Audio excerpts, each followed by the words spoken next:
बिहार से अलग होकर 15 नवंबर 2000 को अलग राज्य के रूप में अस्तित्व में आए झारखंड में अगली सरकार चुनने के लिए विधानसभा चुनाव का बिगुल बज चुका है। राज्य में 2 चरणों में मतदान होगा और 23 नवंबर को नतीजे आएंगे। पहले चरण में 13 नवंबर को 43 सीटों पर वोटिंग होगी और दूसरे चरण में 20 नवंबर को 38 सीटों पर मतदान होगा। इसके बाद 23 नवंबर को मतगणना होगी।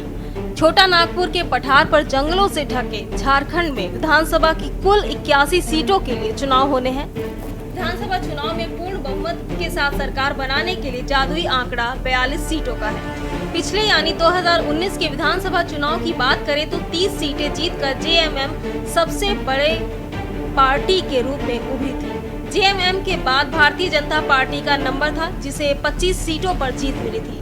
झारखंड चुनाव में पिछली बार बीजेपी की अगुवाई वाला गठबंधन सत्ताधारी दल के रूप में चुनाव मैदान में उतरा था।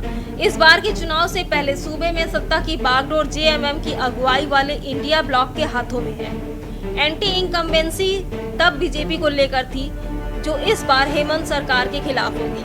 दूसरा बड़ा सियासी बदलाव यह है कि इस बार के चुनाव में पिछली बार की चौथे नंबर वाली पार्टी झाविमो का नाम निशान नदारद होगा। 2019 के विधानसभा चुनाव का आंकड़ा 30 सीटें जीतकर जेएमएम सबसे बड़ी पार्टी के रूप में उभरी थी। जेएमएम के बाद बीजेपी का नंबर था, जिसे 25 सीटों पर जीत मिली थी। कांग्रेस 16 सीटों के साथ तीसरे, 3 सीटों के साथ झारखंड विकास मोर्चा चौथे नंबर की पार्टी बनी थी। ऑल झारखंड स्टूडेंट यूनियन को 2, आरजेडी, सीपीआई और राष्ट्रवादी कांग्रेस पार्टी को 1-1 सीटें मिली थी। पिछले चुनाव में 2 निर्दलीय विधानसभा पहुंचने में सफल रहे थे। झारखंड के चुनाव एनडीएम बनाम इंडिया ब्लॉक या जेएमएम बनाम बीजेपी से अधिक सोरेन परिवार के अंदर की फाइट है। इन चुनाव में सीएम हेमंत सोरेन के सामने यह साबित करने की चुनौती होगी कि शिबू सोरेन की सियासी विरासत के वारिस वही है।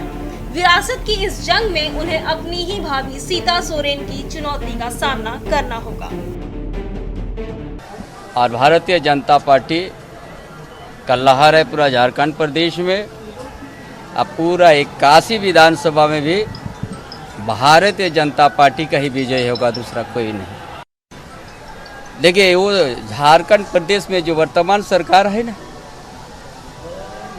ये बांग्लादेशी घुसपैठ को कभी रोकने का काम नहीं किया। सांताल परगना में आदिवासी का संख्या घट गया, आदिवासी का जमीन पर बांग्लादेशी घुसपैठ बस गया है। ये सबसे अहम मुद्दा है। इसीलिए और ये भारतीय जनता पार्टी ही सांताल परगना धरती, सिद्धू कानू का धरती में आदिवासी को न्याय दे सकता है और दूसरा कोई नहीं है।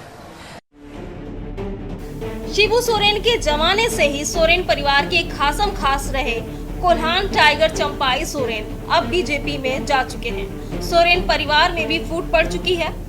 आपको बता दें कि झारखंड विधानसभा चुनाव में भारतीय जनता पार्टी सिर्फ इंडिया गठबंधन से ही लड़कर जीत की पटकथा नहीं लिख सकती।